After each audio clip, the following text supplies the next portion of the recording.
Well, it's about time I got to doing a new review, and, well, it's not going to be an anime this time. Yeah, well, you know, it's my channel, and I'll do what I want.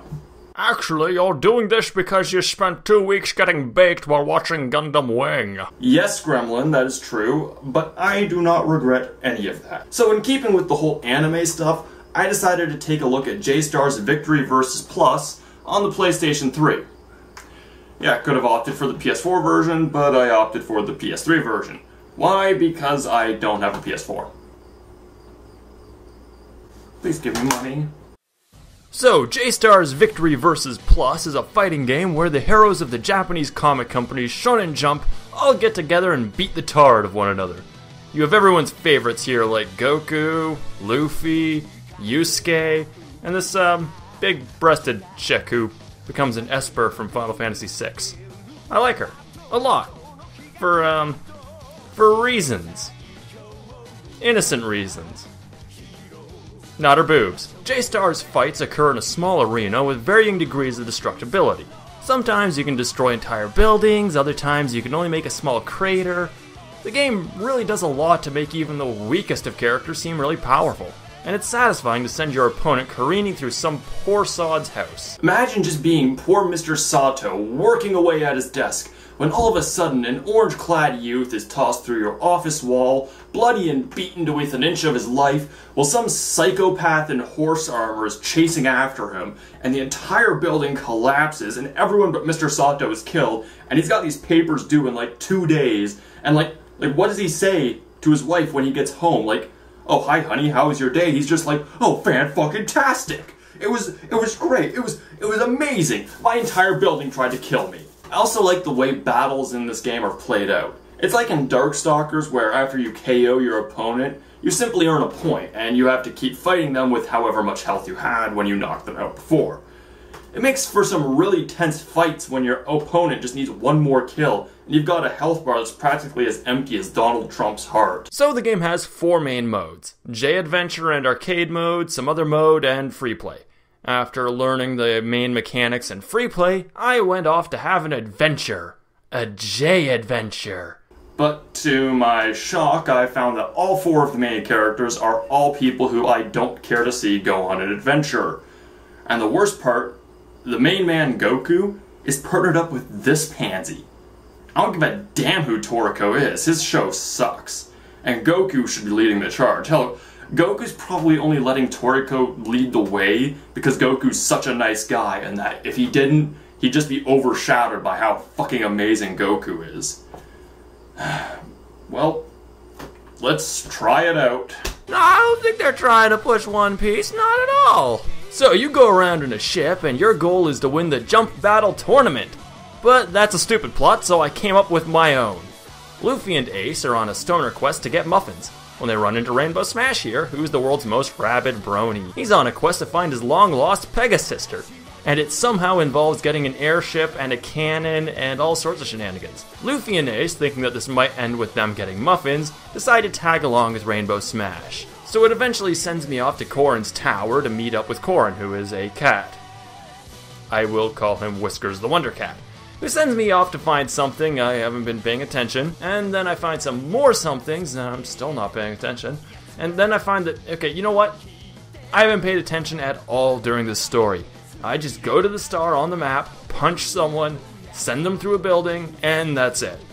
It would really help if they focused on characters from shows and comics I'm legitimately interested in. Don't get me wrong, I do like One Piece, okay? I do like One Piece. But Naruto and Bleach really aren't all that popular. Even in Japan, they never were. Heck, neither one got half the attention Dragon Ball got, and still gets, and yet this game is treated like Luffy and Naruto's super awesome gangbang featuring Goku. So eventually I'm sailing around and I got an upgrade for my ship soon after and stopped right around there. Why? Oh boy, why? Because, to be honest, the story is boring as shit here. Go here, fight this guy, go there, fight that guy. All the while, the dialogue is a chore to sit through. It would be much better if the dialogue was fully voiced. Now, I don't mind reading, okay? I like reading. I just hate reading boring, stilted dialogue that makes early 90s anime dubs look like fucking Hamlet. I borrowed this game the same time I borrowed Digimon All-Star Rumble, and Digimon is a flaming hunk of shit of a game, but it got one thing right. The story mode. If J-Stars had me playing as Kenshiro punching Frieza's mooks on Namek, it would be so much cooler. All-Star Rumble got straight to the point and very quickly had me in the action. It was terrible action, but it didn't bore me with countless minutes of dialogue. It just bored me with its boring gameplay.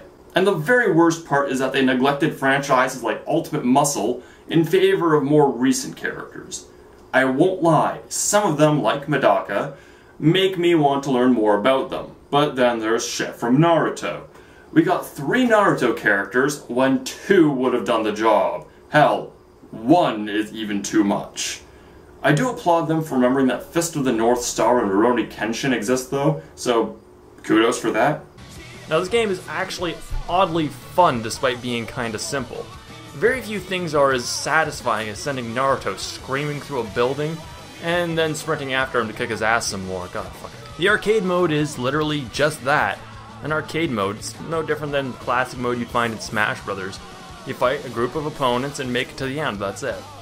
But the other mode is actually kinda neat. See, each area has multiple branching pathways, and you have to get through each of them by finishing various objectives in each battle, like landing a certain number of jumping attacks or finishing off your opponent with a super. It breathes a bit of life into the game and helps shake things up. My biggest issue is with the story mode. If they didn't focus so much on new stuff, I wouldn't mind. I'd be fine with the story being about Luffy and Toriko with maybe Goku and Brostar having their own plots. But the game seems to want to only focus on new stuff, with the old stuff just being background stuff or padding. Pretty much just there to say, hey, we didn't forget about Hell Teacher Nube at all. And then there's the neglect for series like Shaman King, Muscle, Yu-Gi-Oh!, although Yu-Gi-Oh! Is owned by Konami, so I could see a few issues there. The game, however, loses a lot of points by not including a dub. I know Namco is trying to get away from dubbing their anime-based games because of costs. But really, does Funimation cost that much? They'll probably even foot the bill. Ultimately, J-Star's Victory vs. Plus is a good game. Is it worth the $60 PSN is asking for? Nope. But if you can ever find it at your local library, like I managed to, and you're a big fan of the manga that run in monthly Shonen Jump, then I highly recommend it. It's simple, it's a simple, fun brawler that is mostly entertaining and oddly informative. How in the name of hell is this informative? Well, had you ever heard of Medaka Box before this? No, but I wouldn't mind playing in Medaka's box. Meow.